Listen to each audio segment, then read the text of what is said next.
Özellikle bu katliamda İsrail'e sınırsız, koşulsuz destek veren Amerika Birleşik Devletleri'ne gidelim. Orada neler konuşuluyor? Biden artık koltuğu bırakmasına tam 99 gün kaldı. Bir yandan savunma sistemleri gönderileceği, hatta bununla birlikte askerler gönderileceği söyleniyor. Dolayısıyla Yunus, neler söyleyeceksin? Bu Hizbullah saldırısıyla ilgili Amerika Birleşik Devletleri'nden bir açıklama var mı? Ne diyorlar? Nasıl korumaya karar vermişler İsrail'i bu kez? Amerika Birleşik Devletleri Savunma Bakanı Austin son 2 günde 2 kez telefonda görüştü İsrailli mevkidaşı Gallant'la. Dün yapılan açıklamada dünkü telefon görüşmesiyle ilgili şöyle söylendi.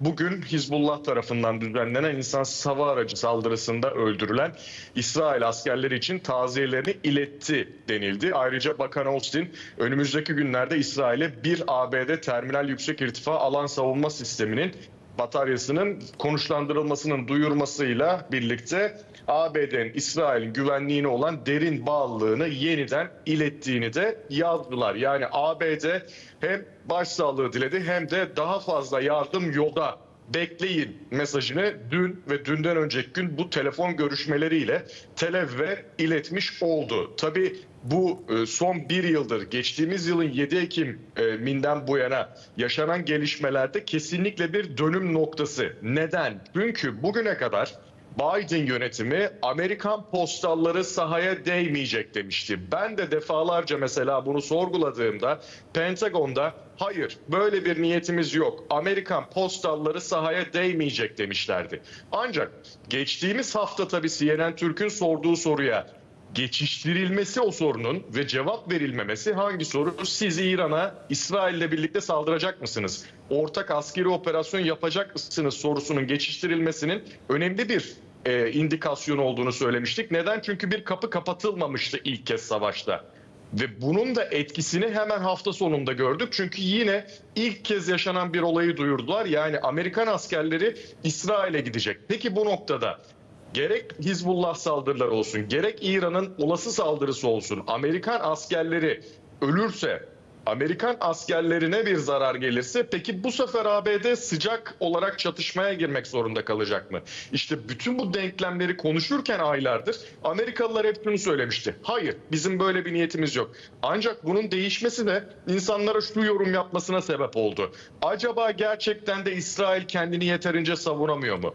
1 Ekim'de İran'ın yaptığı saldırı bir şeyi ortaya mı koydu? İsrail tek başına 2 ya da 3 farklı cephede savaşacak, kendini savunacak güçte değil. Aslında bunun da biraz kanıtı gibi olmuş oldu. Amerikan askerlerinin ve Amerika'nın en değerli hava savunma sistemlerinden birinin İsrail'e gelecek olması.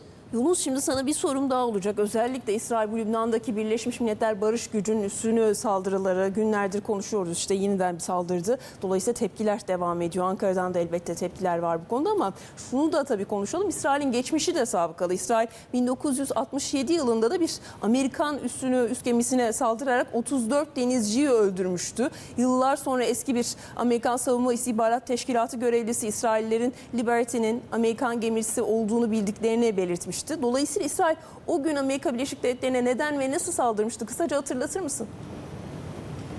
Evet, 1967 yılında o zaman İsrail Arap ülkeleriyle 6 gün savaşını sürdürüyordu ve Sina Yarımadası'nın hemen biraz kuzeyinde Amerika'nın USS Liberty istihbarat gemisi de bulunuyordu. Ancak ABD bu savaşa dahil olmayı reddetmişti. İsrail'in yaptığı savunma şuydu: torpidolarla vurdular, hem denizden hem de havadan savaş uçaklarıyla ve bunun sonucunda 34 Amerikan askeri ölürken 170'ten fazla da Amerikan askeri ve personeli yaralanmıştı. Bunların arasında bu arada Amerikan istihbarat personeli de bulunuyordu bu geminin içinde. İsrail, böyle teoriler var. Bir, İsrail bunu gerçekten hatayla yaptı ki buna pek de inanan yok. Özellikle bu kadar üzerinden süre geçmişken ve İsrail'in yaptıkları, nasıl çalıştığı, nasıl operasyonlar yaptığı ortadayken. Bir diğeri istihbarat gizliliğinden ötürü vurdular denmesiydi. Yani ABD taraf olmamıştı ancak orada istihbarat topluyordu. İsrail çok büyük bir saldırı yapmaya hazırlanıyordu ancak Amerika'nın bilmesini istemiyordu. Ondan dolayı bu istihbarat gemisini vurdu. Üçüncü ve en ilginç teori aslında şu: İsrail Amerika'nın savaşa girmesini istiyordu. Yani false flag operasyonu, yanlış bayrak operasyonu. Amerika'yı vurup başka biri vurdu gibi gösterip Amerika'yı savaşın içine çekmek. İşte bizim uzun bir süredir İran hakkında konuştuğumuz olay da bu aslında. İran'a saldırırsa Amerika'yı savaşa çekebilir mi?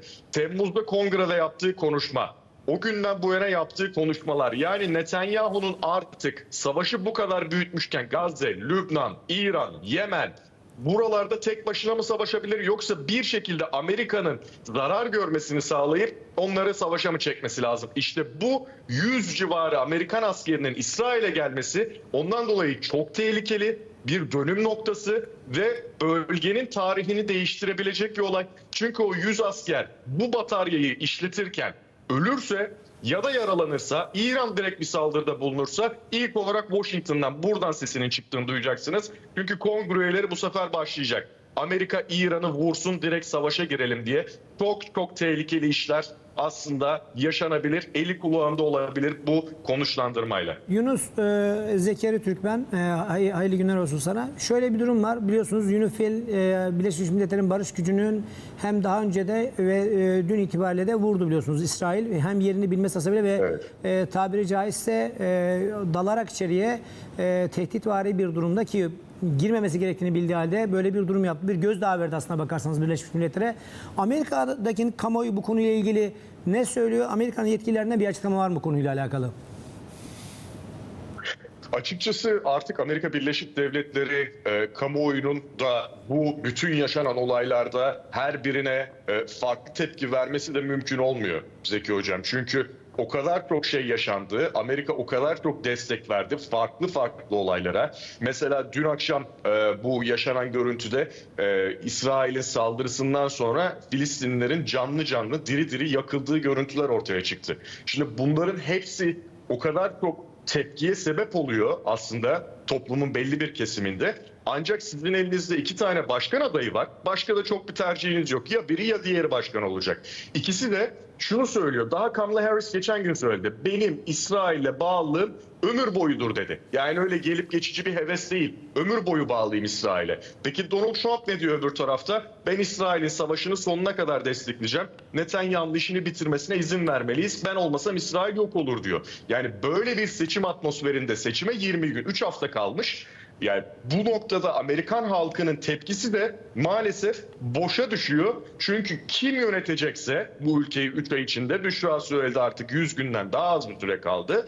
Hiçbir şekilde değişen olmayacak. Hatta belki de işler daha da kötü olabilir. Yani bir İran savaşına destek olunabilir. Amerikan askerleri, Amerikan evlatları öldürülebilir, Amerikan vatandaşının gözünden bakarsanız. Ondan dolayı iki aday da America First dediği vardır ya Trump'ın, önce Amerika. Evet. Sanki insanlar şunu demeye başladı. Israel First, yani önce İsrail sonra Amerika'ya geçmiş gibi bunu iki başkan adayından da görüyoruz. Peki, çok teşekkürler.